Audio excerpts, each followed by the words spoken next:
Well, it's December 1st. It's getting cold outside. I got some stuff taped up. I got my brand new battery powered Ryobi sander. And I'm about to go to town, sanding the inside of the box. This is the crappy part. I hate sanding. Let's get it. Got it all sanded. And look, I changed my phone from this way to this way, courtesy of Papa T. If you're watching my channel, I know you already follow his channel, but Papa T, check him out on YouTube, Facebook, all the other platforms. He's my dude. He's always giving me crap because I have my phone going up and down instead of sideways. What it's like portrait instead of landscape, whatever. I got a phone, so it's just easier for me to hold it like that. So here you go, Papa T. I got my phone like this now. So, got it all sanded. Looks pretty good. Over here, I've got my, I'll turn you around. I got my speaker terminals cut out, drilled out. I'm gonna do one for each sub. So I got, and I kind of split them off, 3 and 3 and 3 for each amp. It's just gonna be a lot easier to do that instead of sticking, 3 lugs on one bolt. Then they have to be fanned out so they can sit flat. Excuse the mess. That's what happens, but I'll clean it up. So I'm just gonna do one each amp. Even though with 9 subs, it's not like I can really configure my amps differently. I can either go 1 amp a sub, or the only other upgrade that I think I could possibly do would be, instead of 3 amps, do 6 amps and get 6 6Ks and strap them, instead of 3 8Ks. I mean, 6 8Ks is just a lot. But, if I needed just a little bit more power, I could do 6 6Ks and strap them. And I think that would probably be good. But anyways, so I got that. I got my speaker wire cut. 8 gauge, sky high, OFC. Always OFC. I am strongly against CCA. If you run it, that's your choice. I wouldn't run CCA in my build if you gave me all of the wire for everything free. I would rather pay my hundreds and hundreds and hundreds of dollars of wire than run free CCA. Even though I think I do have, I take that back because I got some CCA speaker wire up front for my tweeter. So busted. You busted me. Anyways, foot in my mouth. Who cares? So I'm gonna run my speaker wire up here, and then let's see, run all my speaker wires, and then I can do my port. But I want to be able to do all that with the ease of access of having this port out, and I can just crawl up in here and do my speaker wire. So speaker wire, then port, then back, and then I'll get there. So I need hardware to hook up the speaker wire. So that's probably it for now. I went ahead and added just a kind of brace on the front. It's 2 layers thick, just to support the baffle up front. I'm doing some work to the port. I got it cut. I used my round over bit and rounded over the edges, as you can see. Oh yeah. So now what I'm doing, I did have a big gap up here, so I put some PL up here. I got this plastic wood filler that I'm doing the screw holes, and any other holes or imperfections. That was in the wood, and I, like right here, there's a got like a gap right there. Now I just really use my finger. And just smoosh it in there. Just like that. But you can kind of see just how it's kind of porous. Just where this wood's not that great. So I'm just gonna smooth this out. I know that sun's right in the way. Let's smooth that out. Just gonna fill this whole thing basically with this wood filler. And so then I can sand it. And this sucker is gonna be smooth. All right, we're still working on it. I worked on it last night. Had my buddy Bradley come over with the F-150. If you have not seen this on Facebook yet, I'm sure if you're on my channel, you have seen this build before. F-150, it's got a blow through. It's still under construction, but looky there. Oh yeah, 1812s in a 6-order. He's got a new center console. Looking good. Got a switch panel by Papa T. So this thing's gonna look awesome. He's doing the full Def Bonce build. He's on Team Def Bonce too. He's doing 18 272s on 3 of the ASA 8Ks at 0.66. So it's gonna be cool. But he came over last night, gave me a hand. We froze, to say the least. But I got the port in. I got the port brace. This is actually the back of the box.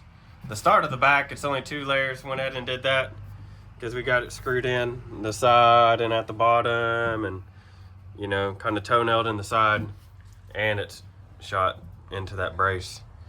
But just did 2 layers on it because so I can get it toe-nailed real good, and then just stacking it up on the back side. All I got to do is just screw to this to make it easy. But it was a pain in the butt. If you can see down in there, we did the 45s on the back side of the port on both sides.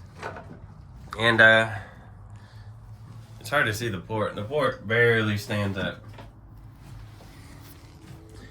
You know, you can see right there. But, so we had to put that 45 down there before we put the back of the box on. So we kind of had to eyeball it to where it was going to go.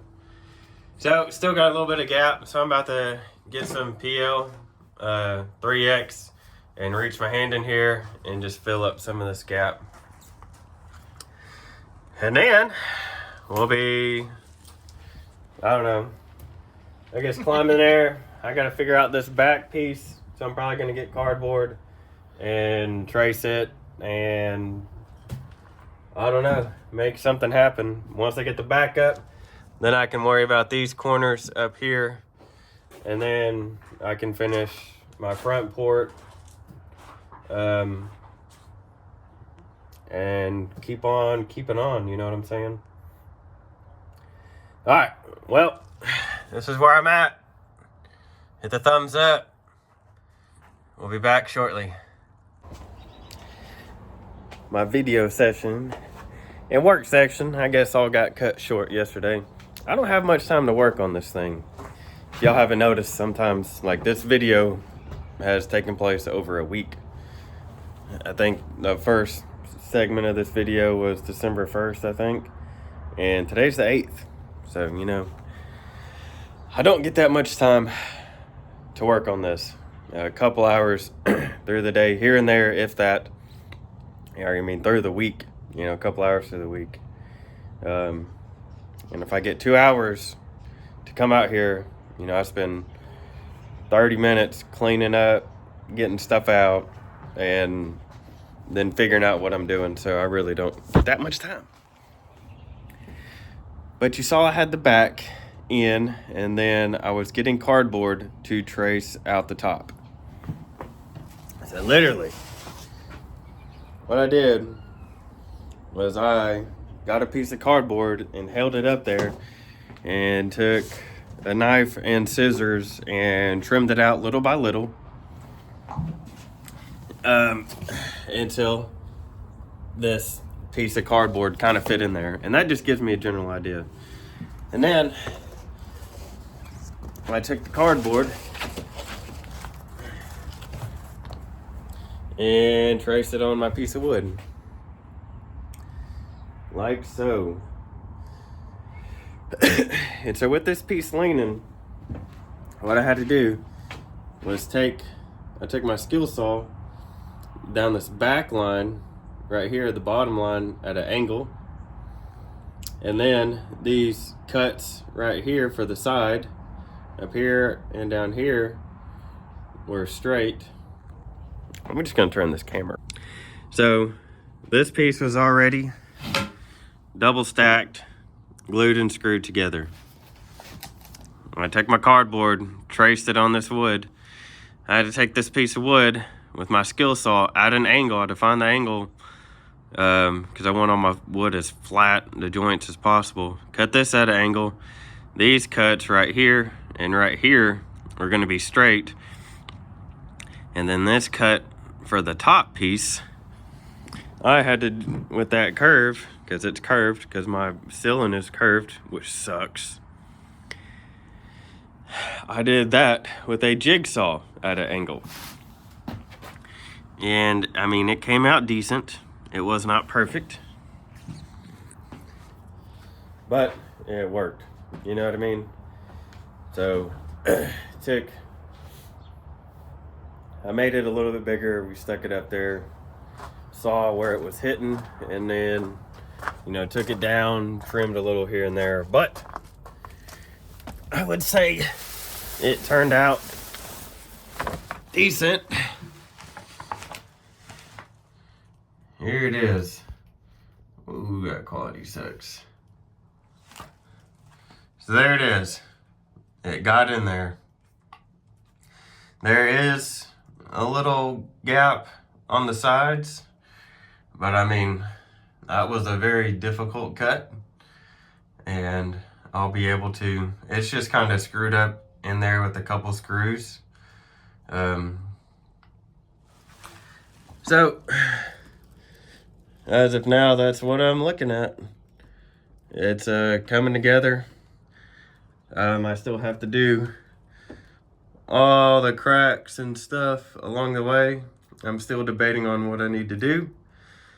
If I'm gonna try to fiberglass it and make a huge mess, or if I'm just gonna get some like 1/4-inch wood and just make some kind of like beauty pieces to go over it all, or I really don't want to do. So I got a decent gap up there, the way the roof was. So I don't know the best way or easiest / best way to approach that.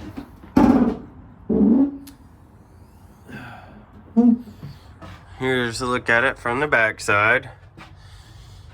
Yeah, I still have to kind of screw it in because I still got a little gap there.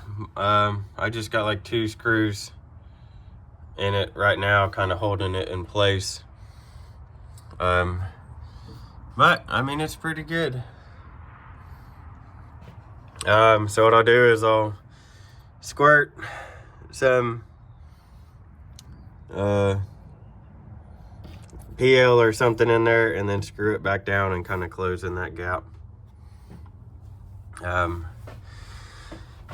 So yeah, so the top piece, you know, was angled and the bottom cut was angled, and I kind of had to eyeball the angle of it to get it. So that's what I'm looking like now.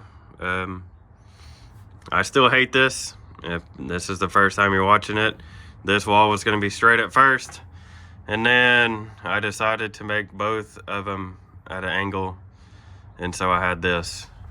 And it's actually, you know, even back in there, the one layer just comes here, but it's still like 3 layers thick right there. And I just shot a bunch of spray foam, but I'll cover it up. But I didn't want to rip out that whole side and waste 2 full sheets of wood. So, like I said, I've just kind of built this thing. I just built into the vehicle and made it as big as possible. So this side over here is actually over the wheel well, and this side is not. I came on the inside of the wheel well on this side and came straight up, because if not, I would have never been able to fit 315s side by side. So I did what I had to do to fit this in there. It might not be the prettiest, but it's gonna get down, and that's what happens when you try to fit so much stuff in a vehicle that it's not really designed for. If I had a Yukon XL or something, even a Suburban, I could have built a square box. But I did what I had to do, and it's working out. So, I mean, so on the corners, on the inside of the panels, should I fiberglass it all? Should I do Bondo? Should I do wood filler? Should I just take some 1/2-inch plywood or something and just kind of make some beauty strips to go around? What should I do? Let me know what you think, and then I'll still do whatever I feel like doing at the time. So I'm gonna end this video here, but stay tuned. Next we'll be doing the kind of loading wall of front port, and I guess doing some cosmetic stuff on the inside. Then I'm gonna get this sucker painted. So hit the thumbs up, subscribe if you haven't, and follow this build along. Thank you.